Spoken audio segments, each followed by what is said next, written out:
Welcome to Home Health 360, a podcast presented by AlayaCare. I'm your host, Jeff Howell, and this is the show about learning from the best in home health care from around the globe.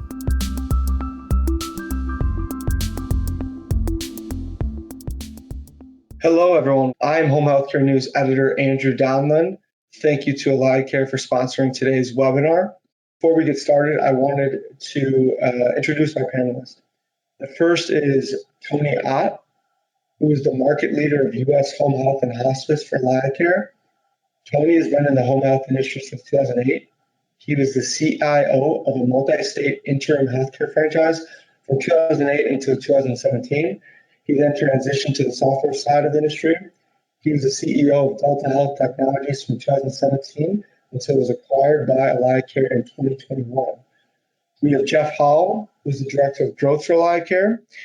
Jeff has been the Director of Growth for the past 5 years, overseeing sales and marketing activities for a team of 40. Previously, Jeff ran the largest corporate real estate blog in the world. And then we have, finally, Billy Agno. She's the Senior Customer Enabling Consultant for AlayaCare. Billy has she has 25 years of healthcare experience, and the majority of it has been in home and community-based care. She's a proven professional who has an extreme sense of thoroughness and detailed knowledge of the personal care industry specifically. Today, for our panelists and audience, we're going to be going over the presentation is going to be about, in some ways, the survey that HHCN conducted in partnership with AlayaCare based on growth and the financial health in today's home-based care market. And just wanted to highlight a few takeaways, everyone, before we got into the panel discussion. The first one is that 46% of our respondents on the surveys reported that they had little or low confidence that their technology could scale to meet their organization's future growth needs. The second one is that 76% of respondents said their organization uses multiple technologies, to support operational processes. And the third one is that 40% of respondents describe their organization's ability to accept referrals as better than compared to January of 2022.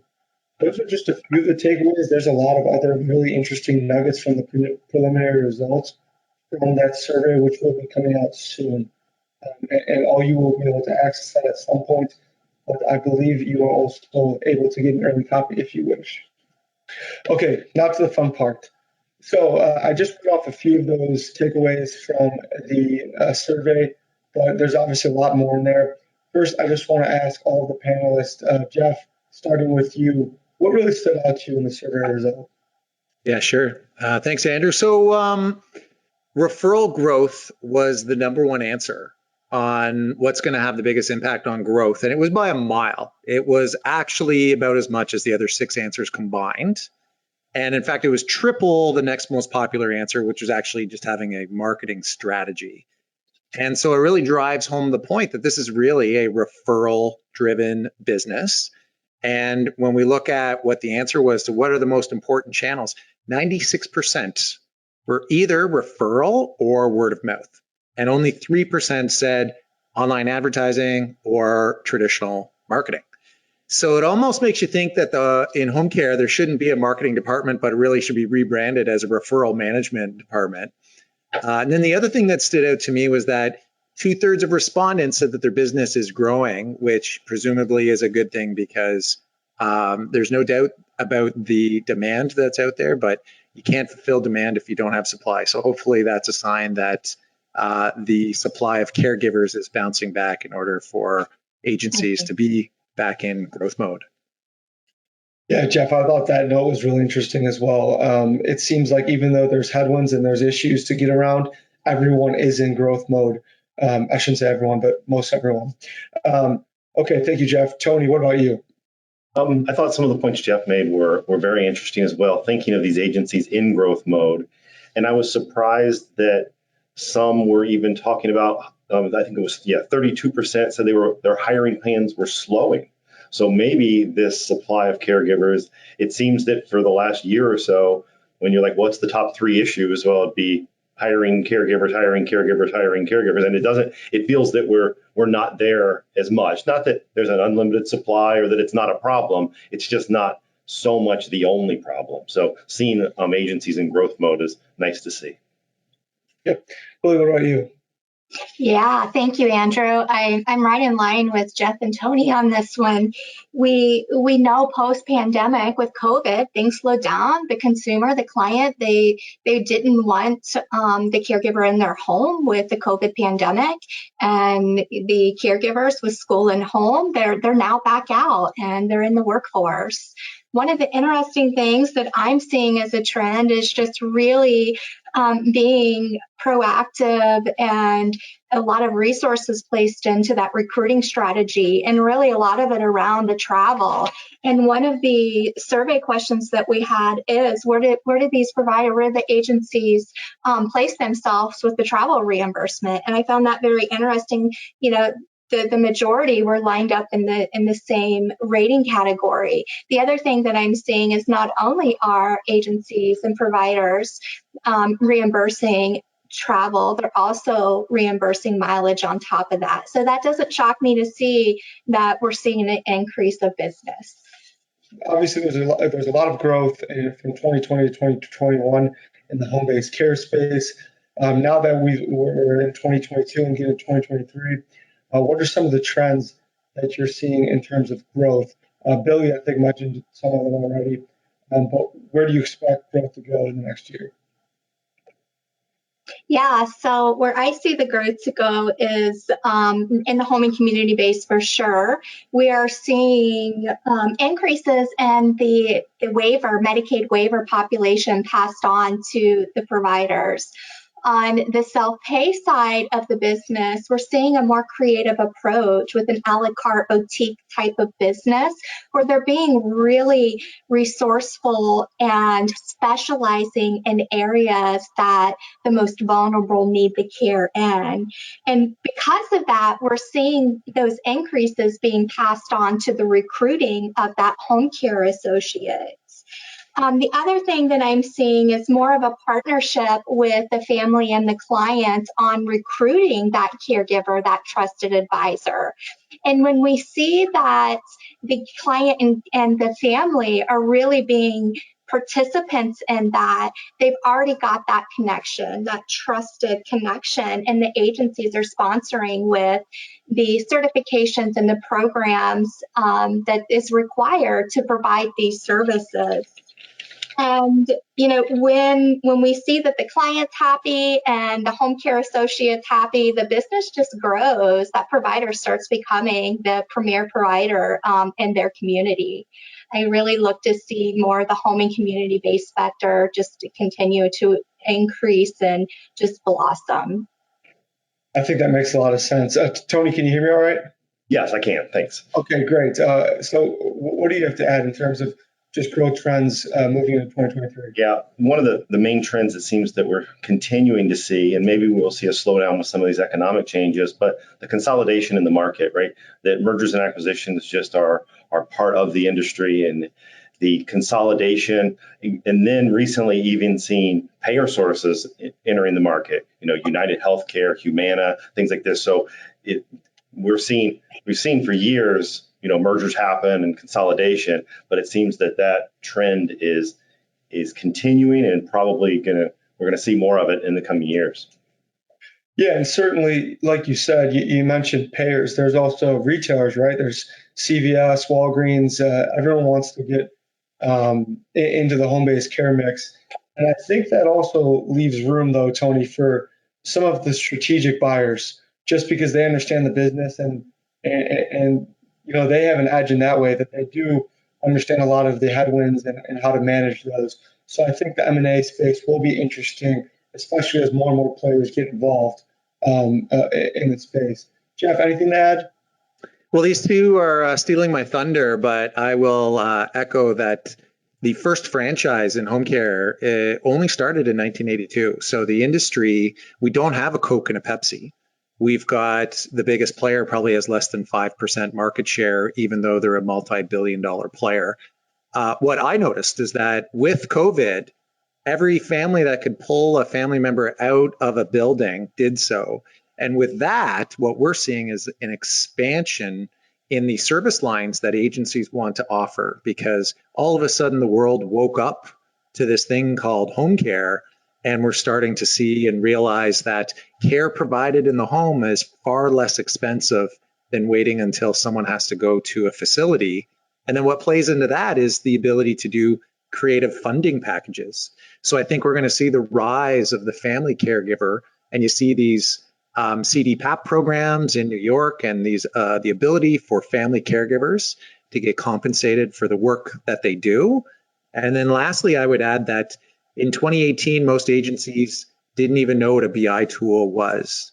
And now every home care agency we speak to wants to be a data-driven agency where they're collecting, they're analyzing. As we move to a value-based pay world, everyone wants to create a report to show that they're producing better outcomes. But we're still at the stage where only 2/3 of agencies actually do any clinical reporting at all. Yeah, certainly. With payers becoming involved in the space and value-based care, Jeff, as you mentioned, and then also on the home health side, just proving your worth to other payers like CMS, and just making sure they know the outcomes are that much better in the home. Data is becoming really imperative for agencies to be able to survive and also thrive.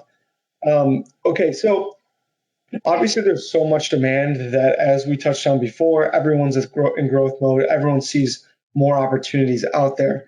At the same time, are you all seeing any examples of home care agencies that may be standing out because of something specific that they're doing, a secret sauce, if you will? Billy, let's start with you.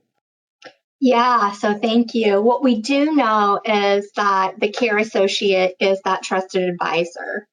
And when the providers, I'm seeing startups do this, established agencies, when they're really putting a lot of thought in the process of recruiting and retaining that workforce, they are seeing expansion. One thing that I love that I'm seeing is, in addition to the ongoing CEUs or in-service education, that ongoing education, a lot of agencies are also being very creative and thoughtful and offering support services to their care associates.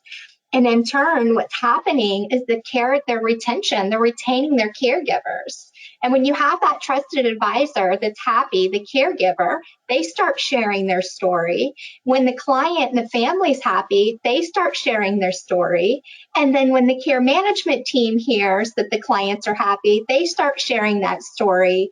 And the agency just blossoms.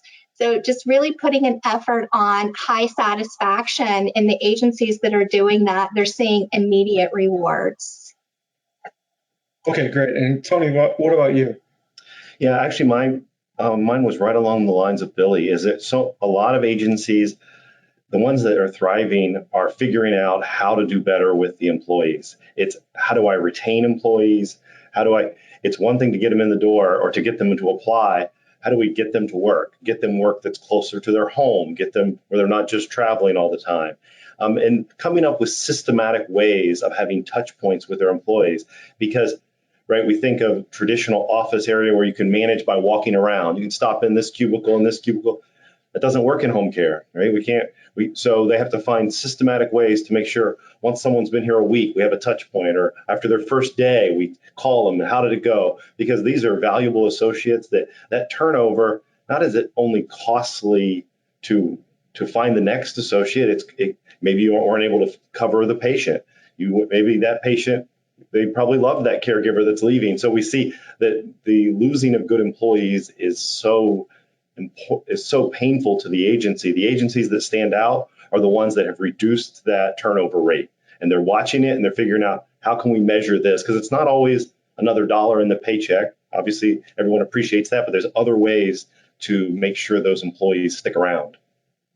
Yeah, and even if those cost money in the short term, the long-term investment is really going to pay off, because the cost of turnover is a lot higher than it is to invest in your employees now. So that's something that at our recent conference, Future in New York City just last month, we heard a lot about that scheduling piece. And I know AlayaCare, has a tool and works well with that scheduling piece, but just how painful that can be for employees in home-based care when they're, all over the town and they don't feel like they're being as efficient as they can be and actually doing the job that they applied for, which is caring for people. Jeff, is there anything else that you want to add before we move on? Yeah, I was going to say speed to hire. So the silver lining with COVID is that it allowed everyone to just hit the reset button on doing things the way we've always done them. So here's an agency that has over 10,000 caregivers, and they took the opportunity to reduce the time to hire from days down to hours. So imagine most home care agency websites, if there's a career section, often there'll be a PDF or a Word document that you download, and then there'll be an email on that page that you now have to print up, fill out the form, scan it, and then go back to the site, find that email address and send it off. And then you don't know what happens. And here's a big agency that's not able to pivot quickly. And they were able to have it so that you can fill in a form on their website. If the logic matches what they've set up on their end, there'll be a workflow where a coordinator will get a text message. In that text message is a phone number of the person to call. That caregiver will get a text message confirmation that their submission has been received. Then they'll be getting a phone call within 120 seconds. And in an industry where there's too many clients and not enough staff, what you want to do is you want to market to the staff.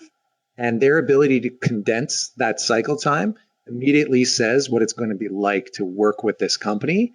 And their rate of hiring has exploded. And all of these tools are actually free. And they're easy to learn, and there's no coding required. So the ability for companies to pivot and start sprinting, all the tools are out there. You just need to figure out how to go use them, and you don't need any developers. And they basically start off as free, and they go up by a marginal amount based on high volumes. But this is a 10,000 caregiver company that they started off with these same tools for free, and right now they pay a really low amount for them.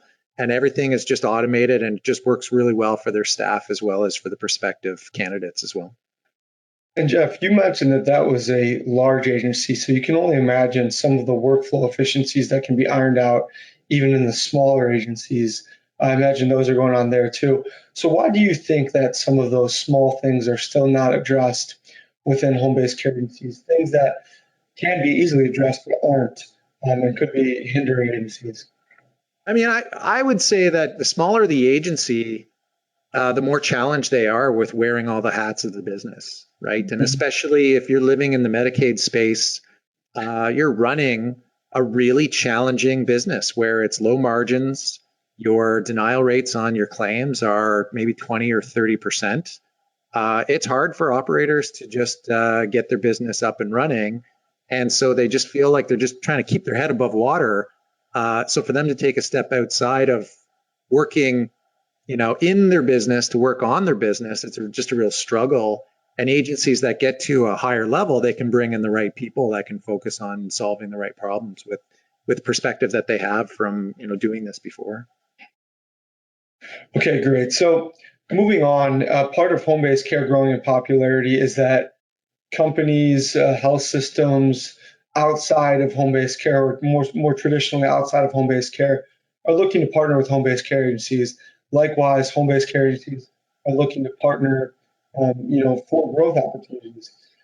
So how can you build those partnerships and find the right partnerships to leverage over time to contribute to your agency's growth? Tony, let's start with you again.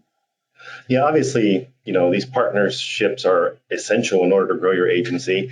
Some agencies, it's based on the geographic footprint that they cover. They can cover an area. They might even be able to partner with a health system that has their own home care agencies, but that need to care outside of that.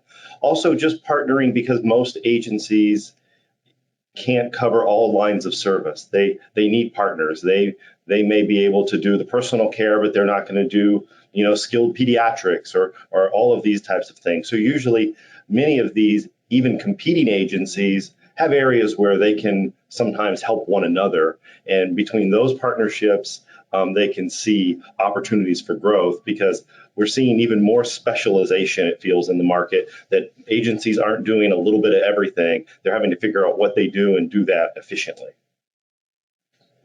Okay, great. And Billy, what do you think? Yeah, Andrew, thank you. Right in line with Tony and agree with Tony. I have the pleasure to work with startups. And so, as startup, they have their best practice. They have their niche of what they're going to do. And when that provider finds their focus on what they do well and something that they're very passionate about, then they're going to grow that business. And as they stick with the basics, they adopt those best practice and do what they do well all day, every day, and then find that joint venture or that partnership with other agencies, it allows them to offer continuity and share that business back and forth. So they're able to build their business, focus on what they do and what they do best, and then have that partnership to offer those additional services. At the same time, the client's getting the continuity that they need. And I think that's a great point, especially because, health systems and all these other entities that are trying to get into the home-based care agencies have to remember that they're the expert there. They understand the home. So they can offer something to these hospital at home programs, these higher acuity level type care programs at home. And there are plenty of examples of both home health and home care agencies entering into those agreements and helping out in those partnerships. Jeff, how about you? Yeah, I thought about this question not from a referral source, but really from a tech stack and integrations and interoperability. So I'll give you an example. We use HubSpot. We used to use Salesforce. And our decisions on future partners, the first question is, can you integrate with our existing ecosystem, right? Mm-hmm. So there's some advantages where you might be with Salesforce because they're already partnered with another major tool that you use. And, like some of the pain that I've heard from companies that are out there, they say, well, we're using one system for this, but then for onboarding caregivers, it's a totally different system and they don't talk to each other. And it's very painful for everybody involved. I'm going to give a shout out to a company that actually has created a really cool reward system for caregivers. And this is a perfect example of how it can tie into a system of record so that you don't live in multiple systems. But the company is Caribou Rewards, and they've actually found a way to reward caregivers, to recruit other caregivers, to score points if they clock in and clock out on time, to score points if they get all their ADLs done on their shift.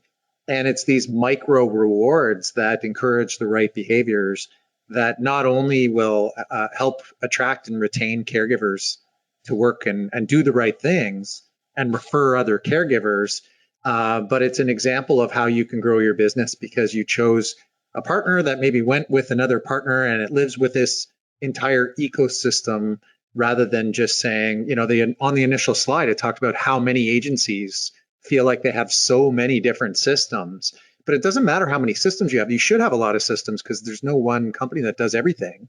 But the importance is that you've selected this family of softwares that can all work together to be this a gestalt, the whole being greater than the sum of the parts.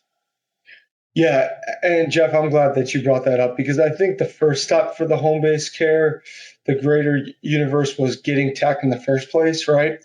And now it's about how you make that tech work and everything together. And like you said, making sure those technologies are talking to each other and make sense for your caregivers at the ground level. Okay, so obviously recruitment and retention is something that we've been talking about a lot. No one on this call, either as a panelist or an audience member, is a stranger to the fact that staffing is an issue. But I think some home-based care providers are finding ways to do better with staffing, especially compared to last year and even the year before where things got really dire. What are some examples of that? Jeff, we can start with you and then move around. Yeah, sure. So our data is similar to what Home Care Pulse publishes with respect to what do exiting caregivers cite as the top reasons why they leave agencies. And it's that they feel like they've signed up for a job and then the office stopped communicating with them. So a visit may get canceled, they weren't notified, they're not getting any offers for any shifts. The number two is not pay. Number three is pay. Number two is not getting the hours that they need, right? Because they know what hourly rate they've signed up for. But they also said, hey, I need 40 hours a week, otherwise I need to go get a job elsewhere. But to address number one, the communication, I'll give credit to Stephen Tweed at HomeCare CEO on this. He runs a mastermind group of agencies that are in the top 10% of the business. And they came up with an actual structured, engineered 90-day program of communication. Because what it really comes down to is that if you incentivize your back office staff with this structured communication approach, it changes the culture of the agency. And it's not that your coordinators and schedulers just say, well, I'm going to send this shift to Billy because I know Billy and she's reliable and she needs the hours. The turnover rate is, however you measure it, somewhere between 60 and 80%. And the biggest issue is the people that come in and then they feel like I signed up for this and then no one got back in touch with me and I hardly got any offers. And then 1/3 of caregivers end up leaving the agency without even filling one single shift. And what happens is that the schedulers are just so busy, they don't have time to think about, I need to be in touch with Billy so she feels connected to the company. Absolutely. That's a huge problem. I touched on that a little bit before, but that's one pain point I think home-based care providers are really going to need to address in the next few years. And the ones that do it best are really going to thrive. The ones that struggle with it, they're going to feel it. Billy, what would be your advice to agencies on how to better address some of these issues? Absolutely. There's a fundamental of exactly what Jeff said is when you're recruiting your talent, it's very important to understand what geographic area that talent is able to provide care in. So quickly getting that care associate in the right place immediately after the onboarding and the training. And additionally, giving them the tools that they need, that they feel inclusive of that care team, that they have a mobile application system that they can communicate back and forth with the back office, that their questions are being answered timely, and there's an involvement there. Using the task to be able to submit information and using the mobile application to communicate and secure messaging. When a caregiver has to pick up the phone and call the back office and be on hold or go through an automatic system, it's taking away from that care time. So then they have a tendency, right, not to be as proactive. So making it as seamless as possible, an inclusive environment where they're part of that care team, and rewarding them on the care that they provide, and the service delivery based upon the service utilization and their metrics. Yeah, and that goes back to one of those survey results, which is that almost half of agencies don't know or don't have confidence that the technology that they have right now is going to be able to keep up with their future growth, or at least help their future growth. So on that note, too, in terms of artificial intelligence, digital tools, other sorts of technology that can supplement the caregiving profession. Obviously, we don't think that AI is going to take over caregiving in the home or anything like that. But there are ways, very simple ways through technology, that caregiving can become an easier profession because of those technology tools. So what do you all foresee happening in those areas? What sorts of ways can agencies improve workflows in that manner? Tony, let's start with you here. Yeah, when I saw this question, I thought even more of the back office. Traditionally, I've thought of the caregiver, but in the back office, there's ways this technology can help care. So, for example, we have a group called Alaya Labs within AlayaCare doing things like predictive analysis, doing things like shift optimization. So if we look at all of our shifts and all of our caregivers, do we have caregivers over here driving this direction to take care of someone, and there's a caregiver that lives right close to them? So things like optimizing that, things like an engine to look through visit notes and see if there were falls reported in the narratives that no one reported. So things where we can use technology, predictive analytics to help us manage by exception and get rid of some of the, to really optimize it. Again, it doesn't replace any of the caregiver. It doesn't replace the nurse, but what it can do is just make it more efficient. Yep. Billy, what about you? Yeah, virtual care is just real-time video conferencing with their clientele, the customer that's in the home. What it allows the agency is it allows them to have that traditional face-to-face real-time care, and then it also allows them to have that high touch, change in condition, immediate look at a consumer or the client when that in-home care professional is calling in with a change of condition. What we do know is that high-touch model increases high performance from both the home care associate as well as satisfaction from the client. And when those change of conditions get called in and the caregiver can be present, they can help that back office triage what those situations are to identify what are the next steps. Also can reduce hospitalizations. Jeff, how else can we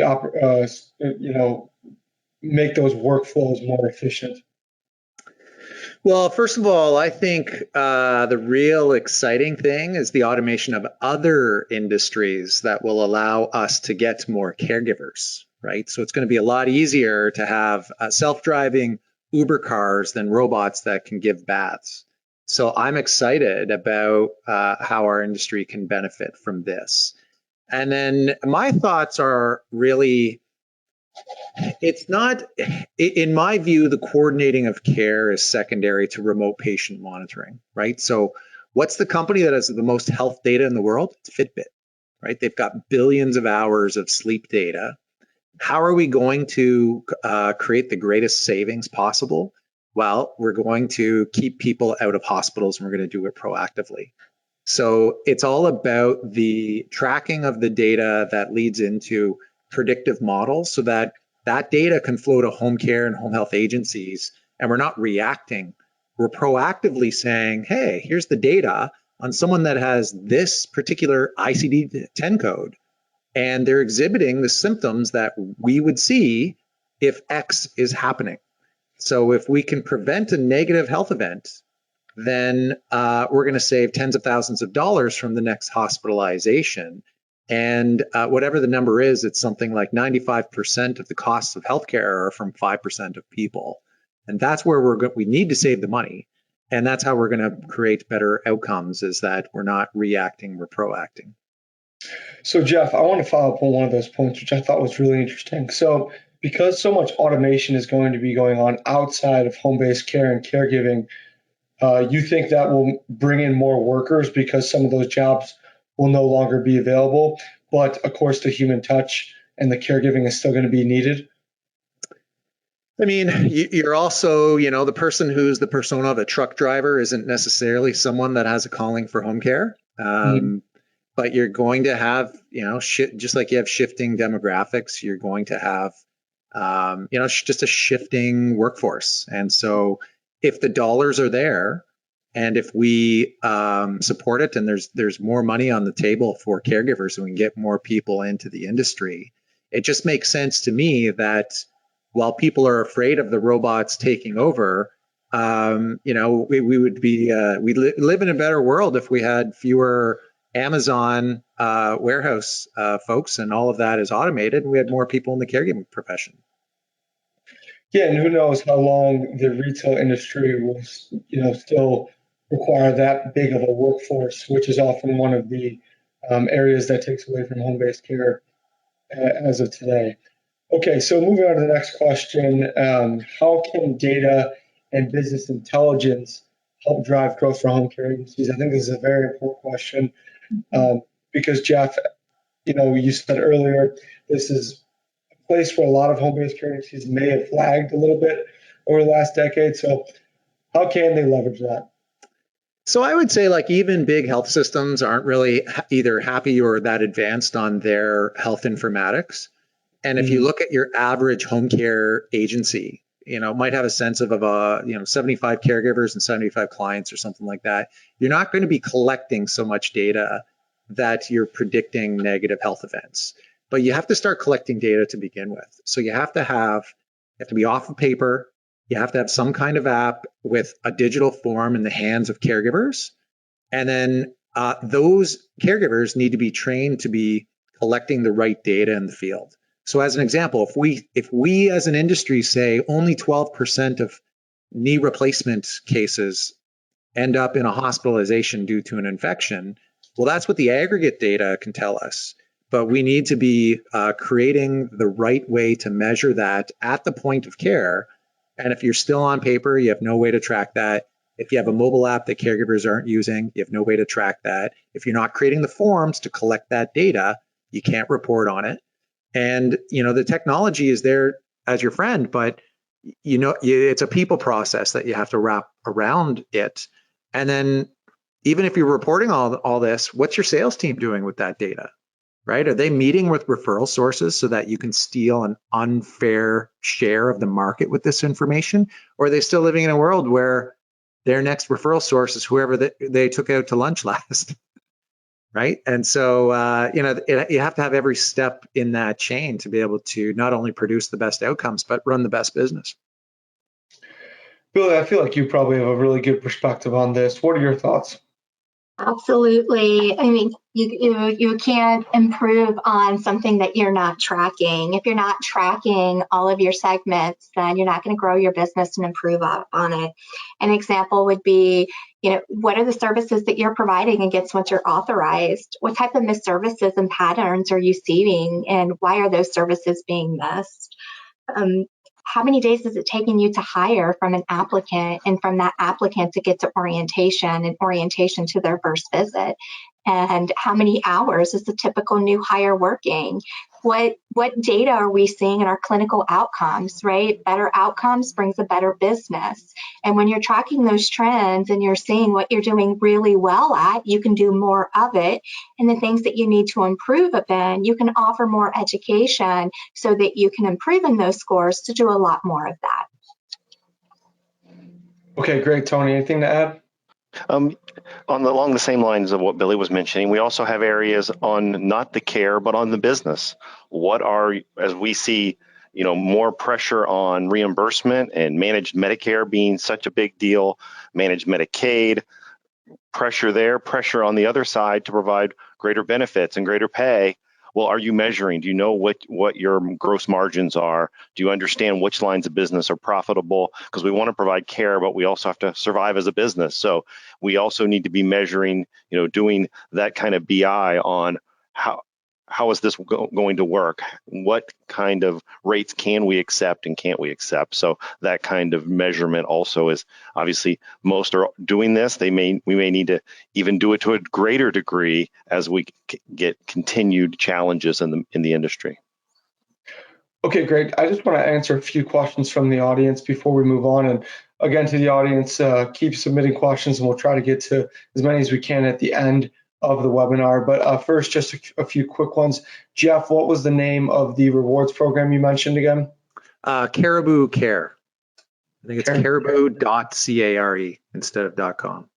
Great. And then Tony, what do you think is an unacceptable turnover percentage for a home health agency? Oh, I really don't have a number off the top of my head, and I've seen various ways to measure it. To me, the key is figuring out what your baseline is, whatever method you choose. Is it based on in the first this many months or that, and then sticking with it to see whether your methods are working, whether you're trying to mitigate it. So as Jeff mentioned, it kind of depends on how you measure it. Probably 60% is pretty. 80% we were seeing pretty high numbers, and probably different parts of home care are different as well. But I think and parts of geographically too, that's going to matter. Yeah, that's right. Yep. Okay, so back to Tony, when we were talking about M&A earlier, you mentioned payers getting into the space. I mentioned retailers getting into the space. They're also, again, the vast majority of home-based care agencies are trying to grow or think that they are in a growth stage, which means they're likely open to mergers and acquisitions in the coming year. Where do you all see the M&A space right now? What are you expecting in the next year or so Jeff, we'll start with you here. I mean, we're seeing some things we haven't seen before, like Advocate Aurora acquired senior helpers, right? So you don't see, health systems acquiring personal care agencies. And I think that ties into this blending world of services and size and scale that companies are going for. I think we're going to see, we always talk about baby boomers and the need for more care as people get older, but we rarely talk about home care agency owners are the same age as well. So there's a lot in the small business world. There's all kinds of businesses where people are trying to retire and their kids don't want to take over the family business. And I think that's going to accelerate and add to this idea that there's going to be a lot of consolidation. And then what I've also noticed is that in the Medicaid space, usually there's kind of like businesses or industries are a bell curve, and there's the fat middle.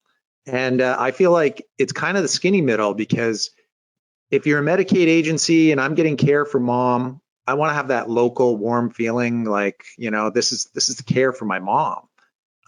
Or on the other end, I'm going with a really big agency that uses a clearinghouse and, it's a low margin business. So they're running a business based on volume. And so it makes it hard for the ones that are in between. And then I think what you'll see is the skinny middle, those ones will be looking to exit the business. And I think the ones that'll benefit from that are the large acquiring agencies that, like Help at Home, for example, acquiring Preferred in New York. They weren't in New York, and they just acquired 5,000 clients just by making that one acquisition. So I think we're going to see, whether you're not in a geography or you're not in a service line, you're not going to grow it, you're going to go buy it. Billy? Absolutely. We're going to see more of the providers that have the capital to go in and tuck in the smaller, medium businesses. The small guys, they're able to sustain, but when you get to that medium size, your margins get really tight. So you have to grow your business. And if you're not able to do that quickly, then there's opportunities to sell that business onto the big guy. And there's a lot of those big guys that have the capital that want to come in and grow their business. Not only are they growing their business in the home and community base, but I'm also seeing they want to expand their services. And an easy, quick way to expand those services is to acquire another agency that has a service line that they don't have, and it allows them to, add on to that acquired business. Okay, great. Tony? Nothing really to add. I think Billy and Jeff covered it well. We're going to see more and more M&A. No, I don't think anyone expects us to see it slow down. So, yeah, it sounds like things are going to keep ticking up here. So, exciting year for that, for those that keep an eye on the M&A space in home-based care. Okay, final question for me, and then we can get more in again to some of the audience questions. I want to know, home care agencies obviously fill a critical need with the aging in place movement. As that gains momentum, what do you think the next push will be for home care, and how can home care agencies get on the bandwagon early? In other words, what's the next big frontier? Billy, let's start with you on this one. Yeah, I think we're going to see more primary care in the house call sector. We know that it's going to improve outcomes. It's going to reduce the cost. It's going to allow the most vulnerable population to get that primary care in their home. We're seeing legislation is allowing more for nurse practitioners to provide in the home and home care. I've seen it myself with my own aging mother. She's got comorbidities and she is homebound in her home. And now that we have primary care and we have all of the Meals on Wheels and home care associates and all the other additional services, she's been hospital free for over a year and a half. So what we do know is when we layer up on these additional services and all of the care is received in the home, we are receiving better outcomes. Okay, great. Jeff, how about you?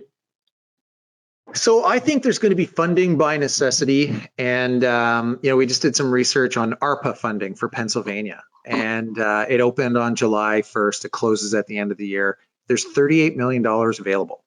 and it's $40,000 per request. So if you do the math, that would cover 950 home care agencies. And there are just so many agencies that, as we talked about before, they're just trying to keep their head above water. And there's all these $40,000 will go a long way towards caregiver recruitment, training, caregiver pay.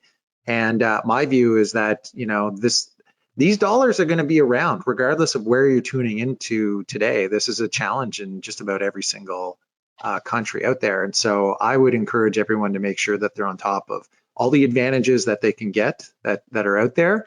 And then secondly, we haven't talked about this yet, with all of this consolidation, most people get into the business because they have a passion for delivering care, and they don't think about the end at the beginning. And you really, as the industry matures, if you're running a good business, you're going to be in a spot to be able to make a handsome exit, and you should be taking the steps today to position that exit. And a lot of people really just kind of continue on in their business without thinking, what would it look like today if I were to tie a nice ribbon on this business so that an acquirer would look at me and make the choice to acquire me instead of somebody else? Absolutely. Tony, what about you? I think in the future we're going to see, as we already have, and Billy and Jeff mentioned it both in earlier comments, on more technology in the home, remote patient monitoring, being able to provide more care with less caregivers, and better care and better outcomes, keeping people out of the home. And I think technology, I thought of the expression that necessity is the mother of invention. And for the analogy that came to my mind was our grocery stores, at least in Ohio where I live. Pre-COVID, you could do self-checkout, but honestly, it was usually if you had 10 items, you would do that, and there were cashiers everywhere. Well, then they didn't have cashiers. So what did they do? They figured it out. Now they can run 12 cash registers with 2 people, and so the technology was there to help solve the problem. And it's just, I think these technologies that exist, when we have been too expensive or didn't make sense in the home, it's going to make sense because we have a continued aging population, a shrinking workforce sometimes. So I think we're going to see technology, it will have to be part of that solution. Yep, another great point, Tony. Okay, so let's get to some of the audience questions. To the audience, thank you for interacting with us so much. Okay, so the first question that I think we'll go with, and take this where you want to, are you all seeing any under-accessed or undervalued referral sources that could be leveraged for quick wins? Obviously, this can be, home care, home health, whatever you all are thinking. Who wants to start with this one? Yeah, the one I was thinking is one we had talked about before is partnering, finding other agencies who don't do the type of care you do, or referral sources that have their own agency, but that doesn't cover the geography where your agency is. So if there's an agency that's just doing rehab services, and they go, well, they might have personal care. They don't have the personal care workers. They need a partner to help with that. So I think the partnering maybe is a way to, is the one that comes to my mind. Yeah, and I would say community education, just about the services that you provide. What we do know is that when the individual needs the in-home service, it's an immediate need. And they don't have a lot of time to start doing the research that they need. So really offering community services out into the communities that you provide care, and allowing the consumers to know that you're there, what you do, and your outcomes of the care that you provide. I would add, although it was, very low numbers on the respondents on how much value there is to the digital marketing or traditional marketing means, I would also say that most home care agencies have not invested much or not as skilled at ranking better in Google or having a better website experience. There's a tool called CallPage, and you can go to callpage.io. I believe it's free for the first 30 in the month. It actually flips an intake form. So if I come by your website and I say, I'd like to get in touch with somebody or fill in a form because I want to set up a time to see if Care for Mom is right with your agency. When you click on the little button, it says, we're going to call you in 28 seconds. And all you have to do is put in your phone number. And then it does a blast to the people that you've put on that list. And within 28 seconds, you're speaking with that agency without having to pick up the phone yourself. And it's that quick response time, and it's what you're saying to the prospect with that level, like with those steps, that even the paid version of this is $30 a month. And those forms, that's a referral source. Somebody found you online and is interested in speaking with you. And I've never seen a home care agency that has a tool like this. Very interesting. Okay, and just a smaller question before we move on. Someone lost reception for a little bit, Jeff, when you were talking about that money in Pennsylvania. Can you explain again about those ARPA funds?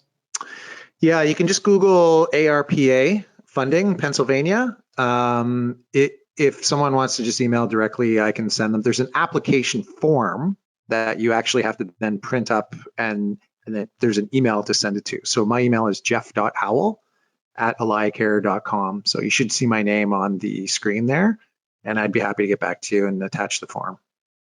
Okay, thank you, Jeff. Okay, here's another good one. Could you talk about some of the challenges that are associated with onboarding new caregivers when it comes to a platform or technologies, and some of the ways you can overcome that as an agency? Yeah, that's a great question. And, just filling in the time of, making sure that the client care is still being provided. And that needs to be the priority. But we also need to ensure that the caregiving staff are onboarded onto that application timely, efficiently, and they have the tools and the resources that they need. And we have found through university and AlayaCare University and community programs, we've been able to offer that remotely when the caregiver is available at their own time, right? They could just go into that application and do the onboarding and take the self-assessment quizzes that is ensuring that they're competent in the application. Jeff, Tony? I would say, in my view, there's 3 caregiver training tools that really have most of the market. So there's Care Academy, there's Home Care Pulse, and there's Nevon. And as far as I know, I think they integrate with all kinds of different systems of record as well. And the pain that I've heard is from the agencies that say, well, we have this other learning management system and it lives outside of our system of record, and we have to have this separate login and a separate process, and caregivers only want to log in and clock into the app that we have. It's just important that as much as possible that your whole tech stack talks to each other, and there's fewer logins, fewer things to be in. And if you can live in one environment and have the other tools that pop up in there, that's like the best of all worlds, right? Tony? I would just add the other part of onboarding that can hold things up is just the other paperwork for just becoming an employee. So making sure we do have systems talking, whether it's your EMR system talking to your payroll system, and that we can get through this process quickly. As Jeff mentioned, a third of these employees never take a shift. It could be because they need a paycheck next week. So if we can get through that process and keep them from just taking another job, right? Streamlining that is going to not only get them working quickly, get them happier, it's going to obviously bring benefits to the agency if we can get them out on cases and then onboarded onto the software and through whatever other types of education they need. Okay, and then this other question is a great segue because it's sort of on the other end of the question I just asked, which is, so with more and more of this technology being implemented in home-based care, how do you handle it on the patient side? There's a lot of seniors who obviously aren't technologically savvy, and also there's a lot of people that live in rural areas with low broadband access, and internet sometimes is a struggle. How do you get over those hurdles? Yeah, thank you, Andrew. A lot of the senior centers and the area agencies, they offer volunteer time that goes out and does education to the seniors to allow them resources of how to utilize the different technology avenues. When it comes to the rural areas and the inability to access the mobile applications, that's where offline capabilities come into play. And what we find is when the caregiver has the ability to download their application and still provide care through their mobile application, it's ensuring that that client is getting the continuity of the services. Their services are being provided based upon their plan of care, and the caregiver is still, within those best practices and is doing that continuous care based upon the client care without interruption. Tony? Yeah, along with Billy, the idea of being offline is a key, because then making sure that the caregiver experience doesn't have to change based on whether the patient has internet access at the home. The caregiver, they need to be able to have a consistent experience in their mobile application and not have to keep track of who has internet at their house and who doesn't. So I think that that's a key way to make that better. And then also when there doesn't have to be a burden on the patient during the checkout process. Maybe there's a signature required or something like that, but we don't require a caregiver app, a family portal app or anything, but even though sometimes it can be available. Yeah, final thoughts. I was going to bring up the family portal as a light version of, seeing how the care is going. So whether the senior doesn't have any family and they can have this view of what care is coming up next and what's been documented and, what care has been provided and who the care team is. And then that is extended to the family as well, just and you can request more care and you can provide feedback through that portal. So if the son lives in Seattle and the daughter lives in Austin, that they can both check in and see how care is going. All right, fantastic. Thank you, Billy, Tony, and Jeff. You all were great, and thank you to the audience for both listening and providing some of those questions. Very happy to have you on and answer some of those. Thank you again to AlayaCare for sponsoring this webinar. And if you do have any questions, you can reach out to one of us. My email is adonlin, ADONLAN, @agmedia.com, and maybe I could connect you with one of these folks. Thank you. Our pleasure. Bye-bye. Thank you. Bye-bye. Home Health 360 is presented by AlayaCare.